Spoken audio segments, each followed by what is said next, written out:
As our political rulers celebrate the slaughter of babies and castration of children, they've got a new plan to thwart threats to our nation, and that is to stop Catholics from going to Mass. According to an FBI document leaked by former agent Kyle Seraphin, the nation's top domestic law enforcement agency considers Catholics, and specifically Catholics who attend the traditional Mass, the Mass that defined Western civilization for nearly 2 millennia, to be radical, potentially violent extremists. Now, as one of those fringe radicals who attends the traditional Mass, I can tell you, there are plenty of threats. For starters, many people who attend the traditional Mass have families, often with multiple babies. So the odds of slipping on a pacifier and hitting your head on the floor of the church are very real. There are censors at the Mass, thuribles to use the technical term, so at any point you might start coughing on that fragrant incense. And if that weren't enough, just before the Mass, the priest walks down the aisle and sprinkles people with hyssop to symbolize the cleansing of our souls. And the water could get in your eye or something like that. A lot of threats. Now, some people have pointed out law enforcement might be put to better use arresting the criminals who burn our country down and kill lots of people, like BLM did for 8 months straight, or stopping the international criminal cabals flooding our country with gangsters and poison and 2 million trafficked human beings per year, as the cartels do across our southern border, or taking down the elite pedo rings like Jeffrey Epstein's, which operated with relative impunity and apparent federal sanction for years on end. But how could the FBI devote any attention to those minor problems when a handful of Christians are worshiping God the way that they have for 2,000 years? Our political rulers recognize that they need to keep their priorities in order.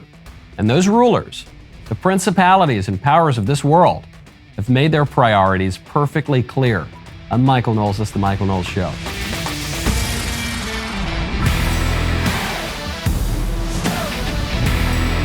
Welcome back to the show. My favorite comment yesterday is from Mike Burgess, who says, I heard that if you play the State of the Union and Black Sabbath Paranoid backwards at the same time, you can summon Sam Smith. That's true, actually. That's scientifically proven to be true, even though it is the stuff of nightmares. Now, when you want to have a good night's sleep, you got to check out Helix. Right now, head on over to helixsleep.com/Knowles. With everything going on in the world right now, you could use a good night's sleep. That's why you got to check out Helix Mattress. Helix is a premium mattress brand that provides tailored mattresses based on your unique sleep preferences. The Helix lineup includes 14 unique mattresses, including a collection of luxury models, a mattress for big and tall sleepers, and even a mattress made just for kids.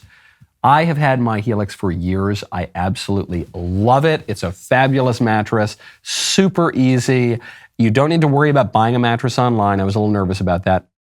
Helix has a sleep quiz, matches your body type and sleep preferences to the perfect mattress. Because why would you buy a mattress made for somebody else? Go right now to helixsleep.com/Knowles.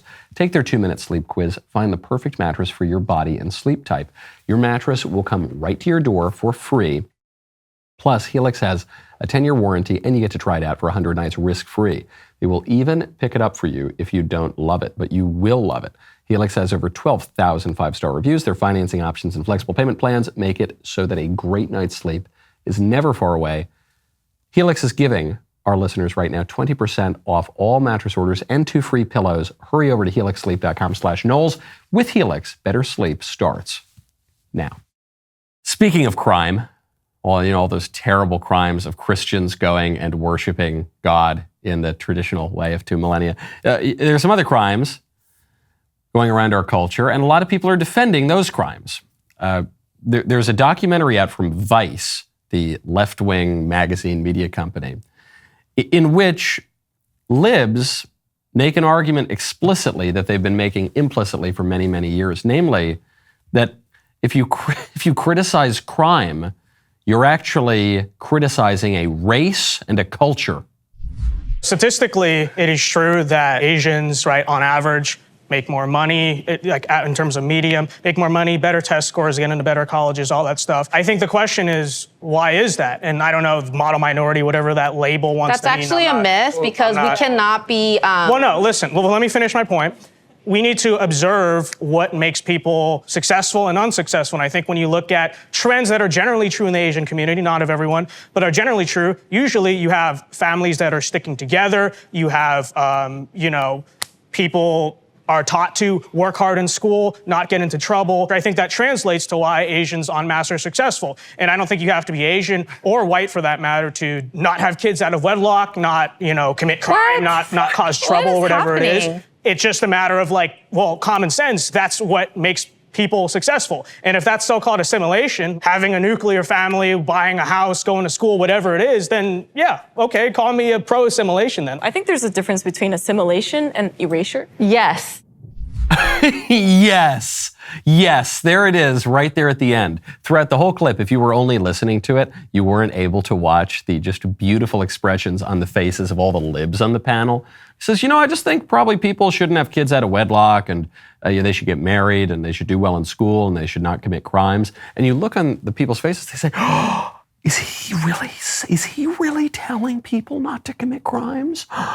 Is he, oh my gosh, what is he? And then at the end, at the very, very tail end of that clip, you get the thrust of the libs' argument. They say, well, look, come on.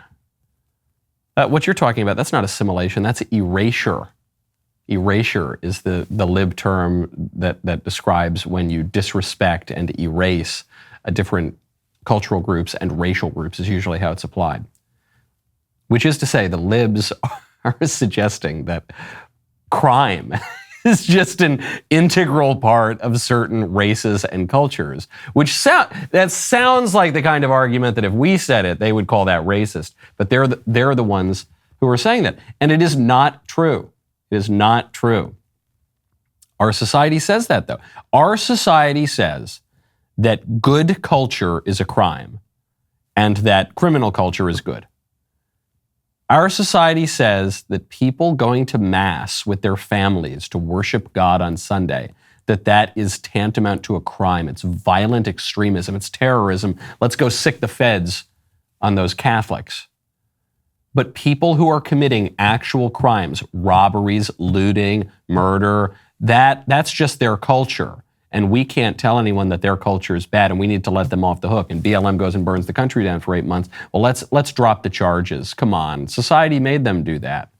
Come on. Actually, we supported it ourselves. We elites running society. That's where we are, completely upside down. You see this double standard of justice especially clearly this week over at the Oklahoma State Capitol. Now, listen, I'm an old man now. I'm getting older by the minute. And so I'm old enough to remember when showing up and making a giant nuisance of yourself at a Capitol was called a coup d'etat, an insurrection, treason, the sort of thing where you need to be arrested and thrown in solitary confinement. But turns out that's only the case when it's conservatives who show up to the Capitol. When it is leftists who show up to the Capitol, that is a wonderful thing. And you saw that this week. The Trans Lives Matter demonstrators occupied the Oklahoma Capitol building. They occupied it to protest Republican-backed bills that would ban transing the kids. It would ban sex change operations for people under the age of 26. The argument being that people's brains aren't fully developed until they're 25, so you're going to ban those surgeries until the brains are developed. I think they should be banned for everybody. Nobody has a right to chop off his genitals. It's a very cruel and absurd society that would encourage people to chop off their genitals of any age, not just little kids. So 150 protesters from a bunch of different groups show up to the Oklahoma Capitol, and they're there and they're screaming and they're yelling and they've got their signs and they're chanting, and they're far less whimsical than the smiley guy with the podium, the lectern at the January 6th, or the horn hat guy. They're actually somehow more eccentric even than the horn hat guy, but this is lauded as a wonderful thing, and that's always the case. That's always the case, and it's really just a reminder for the squishes. It's not a reminder for the libs. They know that they have two tiers of justice. they're behind it. They're the ones who are enforcing different rules on conservatives than on leftists. The real conservatives, we know that there are two systems of justice. If you go out and trans the kids and have a homage to the Prince of Lies and with the Fires of Hell at the Grammys, the First Lady's going to be there, everyone's going to be applauding, it's going to be a wonderful thing. But if you show up to the traditional Mass on Sunday, the feds are going to be there, trying to entrap you. You say, how do you do, fellow Catholics? Any of you want to do some terrorism today? Oh, no, I'm just asking. I don't know. You want to go get a bagel after and talk about terrorism? That's the way that it goes. They know that. It's the squishes in the middle who don't get it. It's the squishes in the middle who buy the propaganda, who say, oh, well, that horn hat guy, maybe he really is Osama bin Laden. Oh, I don't know. I mean, when you really think about it, taking a funny picture with a Coors Light or a Nancy Pelosi lectern in the Capitol Rotunda, that kind of is tantamount to an act of terrorism or a coup d'etat. No, of course it's not. Of course it's not. Speaking of transing people and state capitals, I gotta give a shout out to Walsh. Walsh had a magnificent performance yesterday over here in Tennessee at the Tennessee State Capitol. He showed up to talk about it. There was a bill that was up about transgenderism, and Walsh just showed up. He's a citizen of Nashville, and the Democrats thought that they could entrap him. They thought that they could own Matt Walsh with facts and logic. Did not turn out well for them. So I'm curious if 16 is an adult in your view. Why does this bill have the minor defined as 18? Mr. Walsh, recognized. Yeah, that's a hit piece you took from Media Matters, from something when I was a radio host 13, 14 years ago in my early 20s. It's also not an accurate reflection of what I actually said. I was talking about the fact that people tended to marry young historically, and that's all that was about. How does that relate to this subject? Just curious of your definition of if you feel like people are adults at 16 should... No, people are adults at 18, but actually your brain is not fully developed until you're 25. So we should be having a conversation about whether we should even be doing these surgeries to people at 18. But certainly before 18, it's absurd. I mean, do you think that a 16-year-old can meaningfully consent to having their body parts removed? Do you? No? We do not. Yeah, we ask the questions. It's not you. It's Representative Hammer, you are recognized. Absolutely devastating. I knew it was going to go bad when the Democrat opened his mouth because he was unsure of himself. He clearly, as Walsh pointed out, he had this gotcha that he got from skimming a Media Matters or SPLC or one of these left-wing hit organizations and a hit job on Matt. Says you said a thing on the radio about how 16-year-olds used to get married. So what do you think about that? And Walsh just absolutely pile drives this poor Democrat state senator. And okay, all right. Well, here's the explanation of the line that you took out of context from Media Matters. But let's just talk about the question here at the hearing. Do you really think a 16-year-old can consent to having her body parts removed? And the Democrat's like, somebody help me! And then the other state senator or whoever this person is says, hey, we ask the questions here. Yeah, right. Maybe you would be better legislators, Democrats, if you had answers as well as questions. I know you got a lot of questions. You're confused about a lot of things. And Walsh went there and provided pretty simple answers. It's not pretty basic stuff, guys. You don't need to have a PhD and a Dr. Fauci white lab coat and a stethoscope, and you can have eyes. You have eyes and common sense to see that boys and girls are different. You know, I can tell sometimes, I don't want to tell tales out of the boudoir, but when I put on my pajamas at night, all right, Lisa puts on her pajamas, it's just, they're different, okay? You can tell that men and women are different. And when you want to indulge that difference and the indulgence of very lovely pajamas, you got to check out Pajamagram. Right now, go to pajamagram.com, use code NUDE. This Valentine's Day, give your lady the gift of silky, naturally nude pajamas available exclusively at Pajamagram. Even more alluring than lingerie, the texture and touch of these pajamas are so soft that you'll both love the feel of them If you have no idea what to get your girlfriend or wife for Valentine's Day, trust me, she wants these pajamas, and you want her to have them. Go to pajamagram.com right now. Use code NUDE to save 25% off your order of naturally nude pajamas. Pajamagram will even wrap the whole gift up for free. If you missed out on this offer during Christmas, do not make the same mistake twice. They do sell out. Give her naturally nude pajamas. You need to order today. They sold out last year before Valentine's Day, so do it right now. Pajamagram.com. Use code NUDE, N-U-D-E, for 25% off. Don't forget to tell them that I sent you. Speaking of transing people, Ron DeSantis announced the conclusion of a plan that he had declared a year ago. Ron DeSantis is taking self-government away from Disney. Disney's going to pay its debt. And I think if you remember when we did the initial special session where we set the sunset date, and we knew we'd have to deal with this. I always said that they're going to come in and we're going to figure out the best way to do it. So what I said really for the last 6-9 months is Disney is no longer going to have self-government. They're not going to have their own government. Disney is going to pay its fair share of taxes, and Disney's going to honor the debt, and that's exactly what this proposed piece of legislation will do.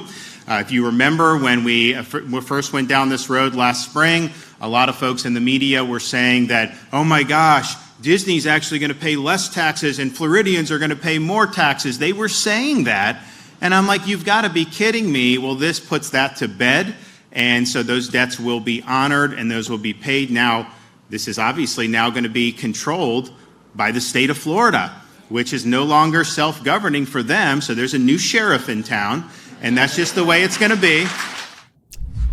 Really, really good look. In practice, what this means is that Disney, for the last half century or more, has had control of the local government of the district that Disney World operates in. And what DeSantis has done is take over the district, take it back from Disney. So Florida Republicans will have DeSantis appointing all 5 leaders of Disney's tax district in Orlando, and they will rename the district. So it will no longer be called the Reedy Creek Improvement District, which is what it had been called. It'll now be the Central Florida Tourism Oversight District. And the reason this matters for DeSantis in particular is it shows follow-through. It's not just an announcement. When he announced it last year, I thought, oh, this is a good political stunt. This looks good. It's the right idea. Okay, fine. But then he actually followed through with it. He doesn't really get a new headline out of the announcement yesterday. I mean, we're talking about it. Some people will talk about it. But it's not a new news story. He already announced that this would happen. The difference is now he's following through, which is important if he is going to run for president in 2024. It looks like he is. He'll be able to point and say, look, I don't just have the right gut instincts. I don't just come out with big announcements that grab headlines, but I actually follow through with them. You can trust me to do what I am promising you that I will do. The other reason that this looks really good for Ron DeSantis is it shows that Ron DeSantis's conservatism is a conservatism that is much more comfortable wielding state power than the conservatism of many of the squishes in the party. Many people in the Republican Party, especially over the last 20 years, their conservatism has amounted to, hey, I'm not going to do anything. You elect me and I'm just basically going to go home and I'm not going to, the most I'm going to do is deregulate and give corporations more power and let them do whatever they want. That was the heavily libertarian-scented conservative base movement kind of conservatism in recent years. And the reason that was attractive to people is because big government has done all sorts of bad things, and so we were reacting against that. The other reason is because we've just fought a Cold War for the second half of the 20th century, and so opposition to big government was something that united a lot of conservatives because our enemy was the Soviet Union and communism. We are now seeing some of the excesses in the other direction. When you privatize everything, when you give woke corporations free rein to do whatever the hell that they want, that also can hurt conservatives. If it's big government taking my rights, that's bad. If it's Google taking my rights, that's also bad. It's not. If it's Disney transing my kids, that is just as bad as if Dr. Fauci were transing my kids, or Rochelle Walensky, or who's that guy? The guy who is the assistant health secretary, Richard Levine, that guy. It's just as bad. I don't care whether it's a public or allegedly private entity transing my kids, all I care about is, are my kids being transed? Are my rights being taken away? Is my way of life being upended? And a lot of conservatives, they're not there yet. They don't quite understand how to articulate why it is a good thing sometimes to wield state power against woke corporations. Ron DeSantis can do it. He can articulate it, and he is actually doing it. And the other Republicans who want to look good coming into 2024 are going to have to get on the stick. Now, some Republicans just don't get it. We talk about the good Republicans. DeSantis, I think, is doing a great job. I love Donald Trump. I think he's the greatest president of my lifetime. I like a lot of other Republicans. Ted Cruz in particular. Love Ted Cruz. And there are a number of others doing really great work out there. Glenn Youngkin's doing good work by Virginia standards. A lot of good stuff. Then there are some Republicans, not so much. I'm talking about Mitt Romney. Mitt Romney was walking up at the State of the Union the other night in one of these little catfighty high school cafeteria moments. He walks up to George Santos, the embattled, endemically dishonest Republican from Long Island, and he says, "You don't belong here." You can see it. There's Santos there, and Romney just turns to him and says, you don't belong here. There's a clip that came out later of Romney walking with a gaggle of reporters, and he's angry. He's fired up. He says, this George Santos, yeah, you're damn right I gave him a piece of my mind. You just said you don't belong here. Yeah. Why did you say that? I didn't expect that he'd be standing there trying to shake hands with every senator and the President of the United States. Given the fact that he's under ethics investigation, he should be sitting in the back row and staying quiet instead of parading in front of the president and people coming into the room. Did he respond to you? Look. He says that he embellished his record. Look, embellishing is saying you got an A when you get an A-. Lying is saying you graduated from a college you didn't even attend. And he shouldn't be in Congress, and they're going to go through the process and hopefully get him out. But he shouldn't be there, and if he had any shame at all, he wouldn't be there. Why did you make a point to say that, though? It was kind of out of your way to. Well, he was standing right there in the aisle, shaking hands with everybody. Did he respond to you? He may have. I didn't hear anything he said. Are you disappointed that Kevin McCarthy is not calling him to resign? Yes. Yeah, let me tell you, reporters, why this other Republican, he's just absolutely terrible. That's right. I gave him a piece of my mind, that Republican. It's outrageous that Republican who was elected by his constituents is here serving in the Congress. I tell you, he'll continue to serve here over my dead body. Speaking of dead bodies, you got to go check out Epic Will. Right now, go to epicwill.com, use promo code Knowles. Recent surveys have revealed that as many as 67% of Americans don't have a will. Do not be just another statistic. For just $119 and in as little as 5 minutes, Epic Will can help you create your last will and testament, living will, and even healthcare power of attorney. Their step-by-step online form makes it incredibly easy. All you've got to do is fill in the blanks. Very, very important to have a will. I let it go way too long without having one.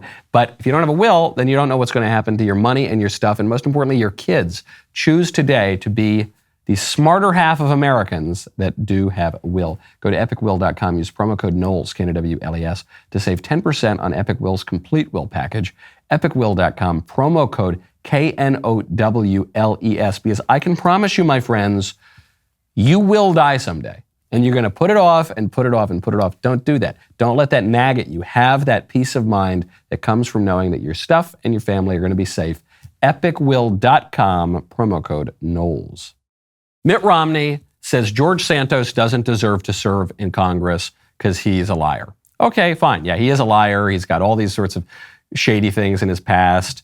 It's kind of like a lame joke at this point that lame jokes can be funny for a little bit and then they become really, really unfunny. And then they get really, really funny again. That's the arc of weak jokes. That's how I feel about George Santos. That he got elected, and I liked that he got elected. It's cool that a Republican got elected in Long Island. And then I started to not like him because it turned out he's lied about everything, his education, his professional background, probably his sexual desires. He might be under indictment in Brazil or something. I saw a headline about that. But then the more that came out, I thought, no, this is freaking hilarious. I now get a huge kick out of this guy. If if the Democrats get their eccentric figures, okay, fine. George Santos is there. We have a razor-thin majority anyway. I get a huge kick out of it. Romney can't. He can't take it. I say, okay, it's not that I don't understand Mitt Romney's opposition to a Republican who lies about everything. But you just heard the way that he talks about George Santos, for specifically for lying about his educational background. Now listen to the way that Mitt Romney talks about Joe Biden, who famously had to drop out of the 1988 presidential race for lying about his educational background, for plagiarizing, for being the most dishonest politician in the whole field that year. He's Joe Biden, one of the most dishonest politicians in the country. That has been an actual distinguishing marker of his career. This is how Romney talks about him. You know, I just got back from hearing the president deliver his State of the Union address. The president's a friend. I like Joe Biden. I have come to know him over the years. And he's a patriotic man who believes very deeply in the things that he talks about. I was pleased that he spoke about Ukraine and about our commitment to preserve democracy there and around the world, to preserve sovereignty of nations. There it is. A Republican lies in an over-the-top way. This is hideous. I'm going to give him a piece of my mind on the floor. He needs to sit in the back of the room if he should be kicked out of Congress. A Democrat lies in a really egregious way. A Democrat who is giddy at the prospect of slaughtering babies, castrating kids, redefining marriage, to say nothing of destroying the American economy, potentially provoking World War III. Oh, he's wonderful. He's my good friend. Oh, Joe Biden, what a wonderful man. I liked the State of the Union. He was pretty good, actually. Yep, there it is. There it is. You saw this. Romney did the same thing a year or 2 years ago. January 6th, worst event ever in American history, terrible insurrection. BLM, which burned the country down and killed dozens of people. Oh, I'm going to go march with BLM. Mitt Romney marched with BLM. Mitt Romney marched with people who engaged in a much more serious insurrection, a much deadlier political movement, an infinitely deadlier political movement than January 6th. But Mitt Romney does it because his real constituents, the real people he cares about, are not his constituents over in Utah. It's not his fellow Republicans in the U.S. Senate. It's that group of reporters all standing around him. Yeah, good job, Mitt. I've got a strange new respect for you because you attack Republicans all the time. Yeah. Comparing those two guys, I'm not saying that I like George Santos. I'm not saying I'd trust the guy. Forget as a representative. I wouldn't trust him with my money. I wouldn't trust him with my loved ones. I wouldn't trust him as far as I could throw him. But you tell me right now, I can have a George Santos or a Mitt Romney. Give me Santos any day. At least Santos is an honest liar. At least, but Mitt Romney, gosh, awful. At least George Santos is opposing Joe Biden. At least George Santos fights the Democrats. Mitt Romney, Joe Biden, he's a great friend of mine. What a great guy he is, isn't he?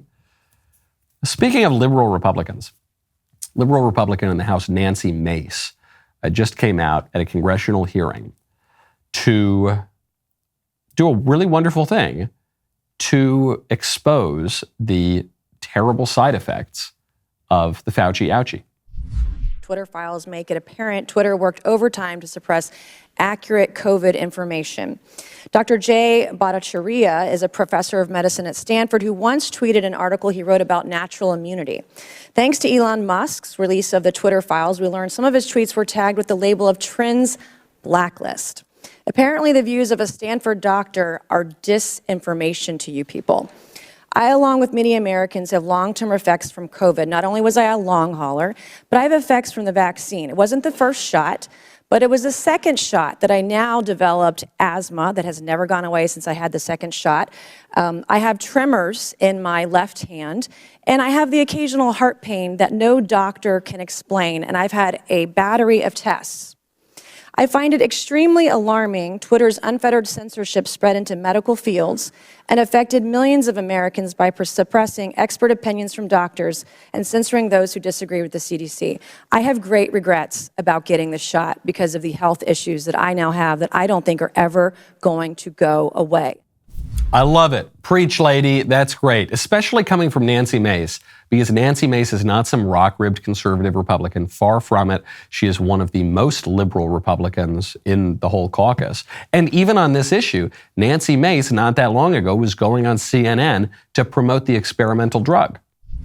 I've been a proponent of vaccinations and wearing masks when we need to. When we had the Delta variant raging in South Carolina, I wrote an op-ed to my community.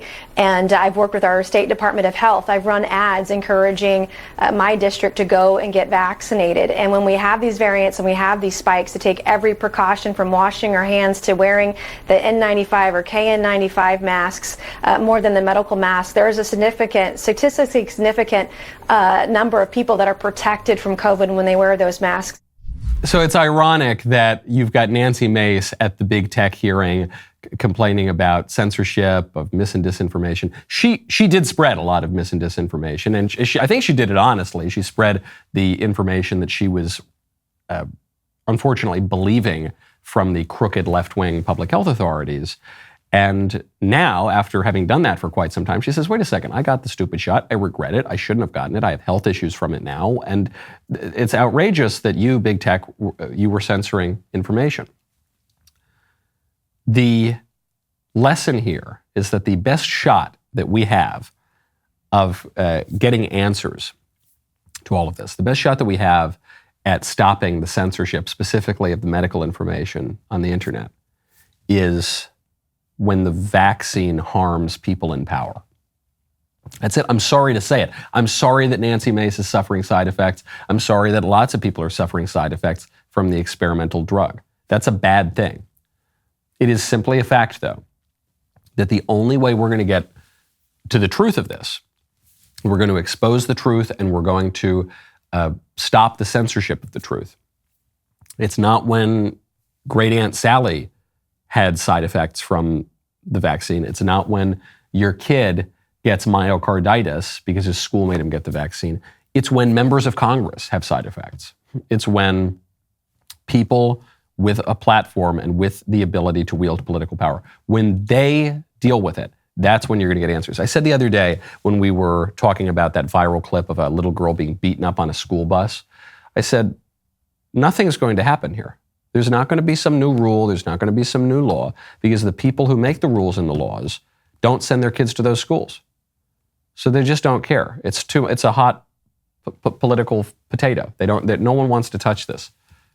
If you touch it, there's a risk you're going to be called a racist. People are called racist for everything these days. It's expensive. It's hard. So they're just not going to touch it. If their kids went to those schools, you know damn well those schools would be fixed in 5 minutes. Okay, I think that's what we're going to start seeing with the vaccines. Now that people in power are dealing with the side effects, all of a sudden you're going to see far less of a push for the vaccine mandates. Now, this hearing on big tech was absolutely magnificent. There's much to say about it as pertains to AOC. She had some real faceplant moments, and it was the highlight of the hearing.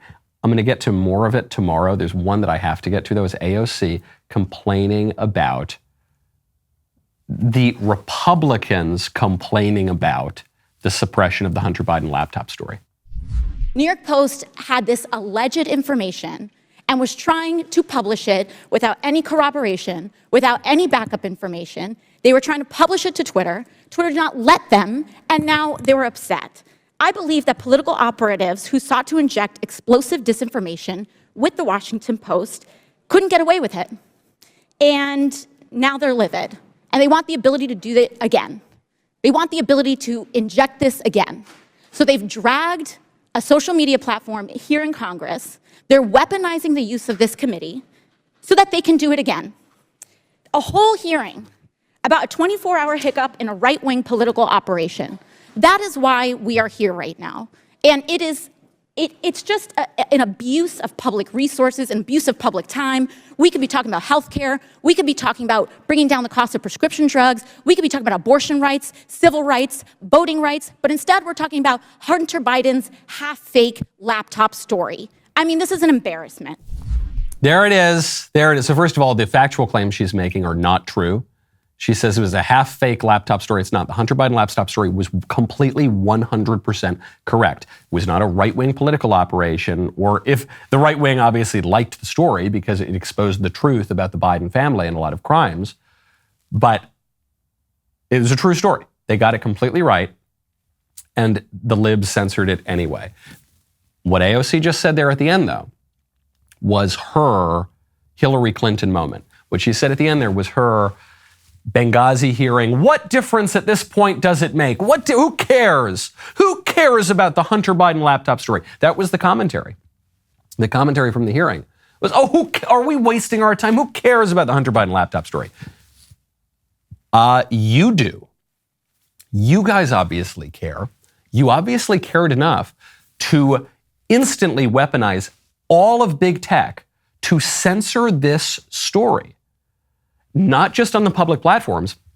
You got big tech to prevent people from privately messaging the story. You thought this story was such a big deal. This story that's been proven 100% true. Even Hunter Biden admits it. And now he's suing, actually. He said, wait a second, okay, years later, I'm willing to admit that it was my laptop. How'd you get it? I'm going to start suing you for it. You guys cared so much. You thought that this would be so detrimental to Biden's presidential campaign. Polls after the election showed that 12% of Biden voters said had they known about the Hunter Biden laptop story, they would not have voted for Joe Biden. Could have been the difference between Biden winning and losing. You guys cared that much. And now you're pretending that we're the ones who are obsessed here.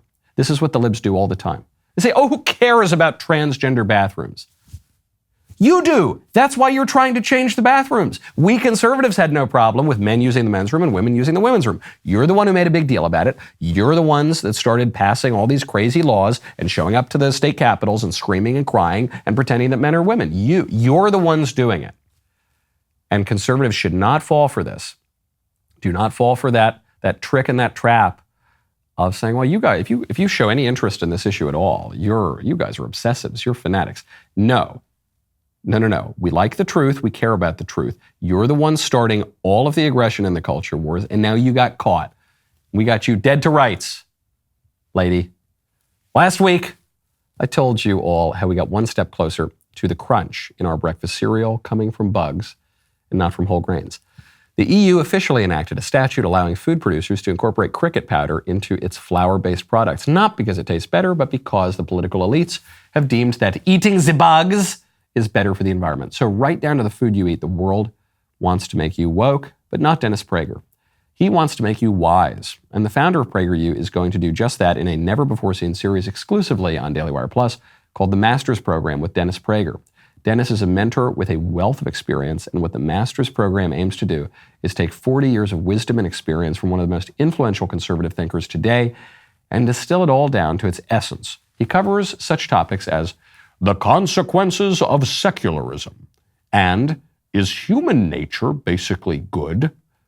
Really, I got to work on my Dennis Prager, but I have to just deepen it much more. It's as thought-provoking as it is illuminating. A brand new episode of PragerU Master's Program is available to stream right now, exclusively on DailyWire Plus. Head on over to DailyWirePlus.com to become a member and watch PragerU's Master's Program and much more. DailyWirePlus.com today. Our economy is in absolute shambles. Things are looking worse and worse. And when I need economic advice, since I don't know anything about economics, well, I've got a great resource that I can call. People who have supported this show for a very long time, that would be our friends over at Birch Gold. The national debt is $31.5 trillion.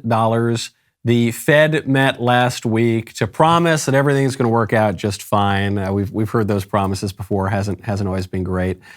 I can barely afford eggs, okay? Certainly not the eggs that my wife wants to buy. She wants to buy the college-educated eggs that are not only raised in pastures, but also, drive around in Corvettes and get foot massages. So the economy is in a very, very difficult situation. And when I want to make sense of the economy, who do I call? I call my friends over at Birch Gold Group, specifically Philip Patrick, who is the precious metals specialist.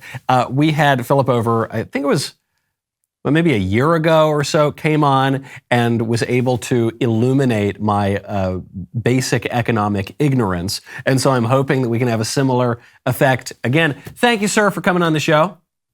Thank you so much for having me. It's a pleasure. So how am I supposed to make sense of this? Because I remember 10 years ago, I was really concerned about the national debt. It was a little more than 10 years ago. The conservatives actually were talking about this issue, and that's back when debt to GDP was about 90%. Today, debt to GDP is about 123%. National debt pushing up on $32 trillion. That's about, what, 90,000-ish per citizen, $250,000 per taxpayer, because those are obviously two different groups of people.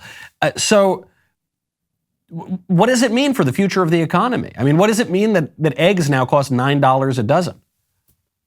I mean, look, people are feeling this day to day, and we've got this sort of very tough situation where wages are not increasing anywhere near close to the cost of goods and services, and essentially headline inflation.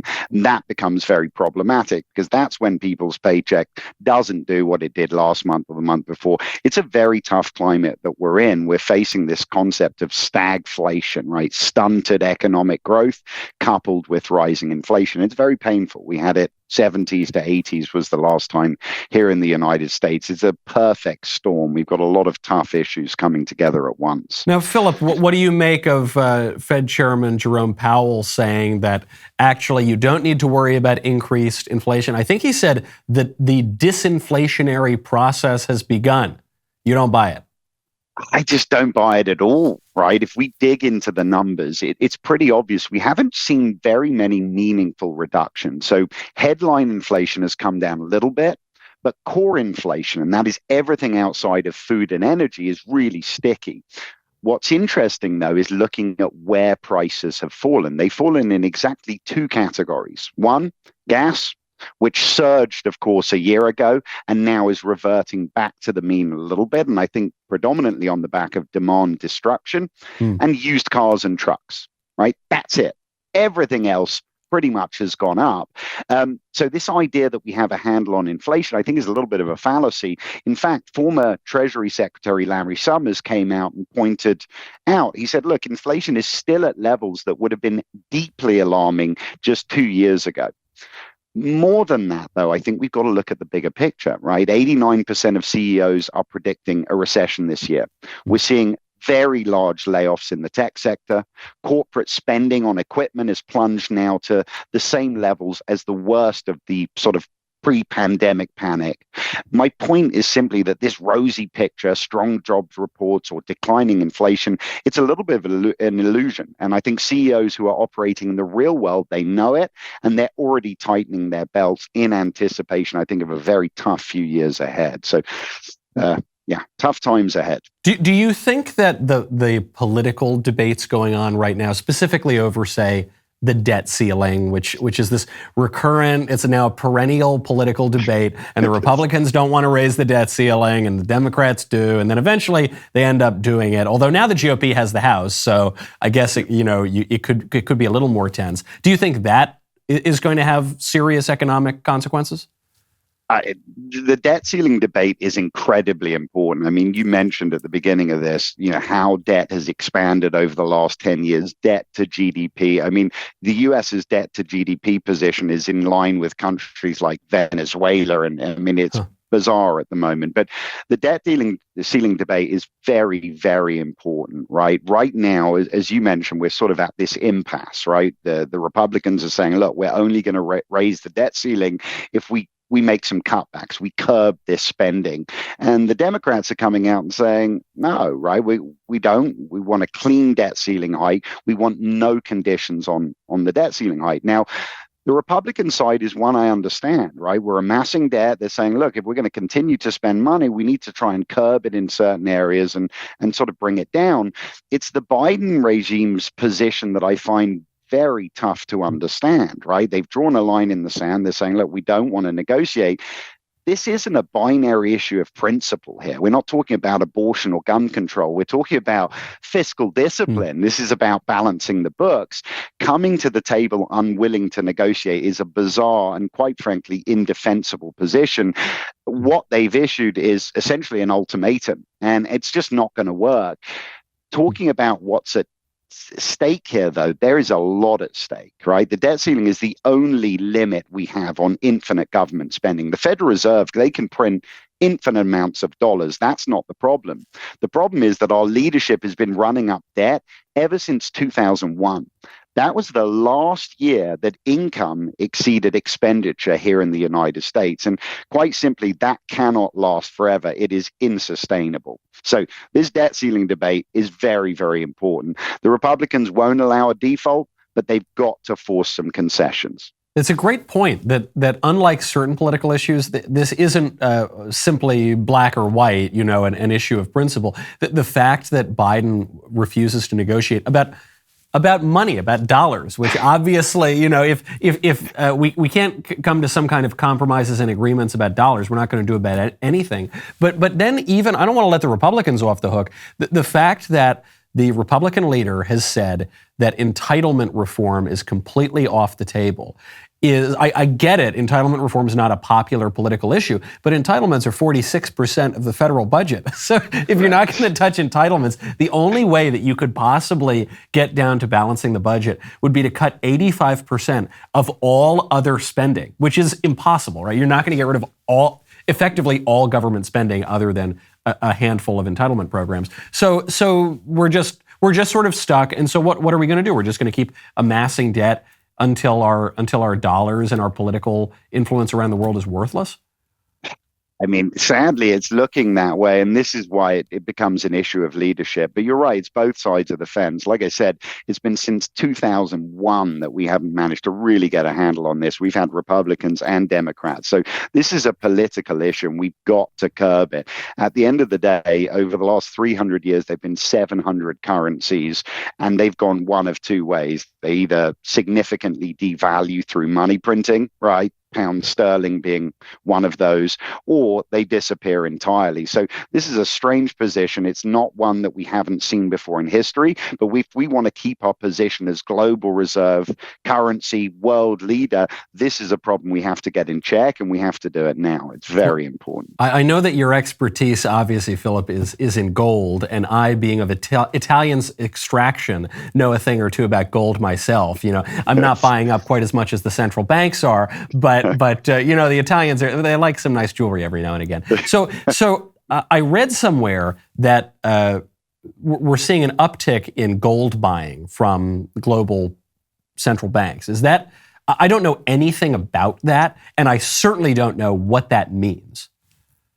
An uptick is absolutely the case. Central bank worldwide bought more gold than they have in over 60 years. So I think the writing is on the wall. Central banks increasing gold holdings, Russians, Chinese, Europeans as well.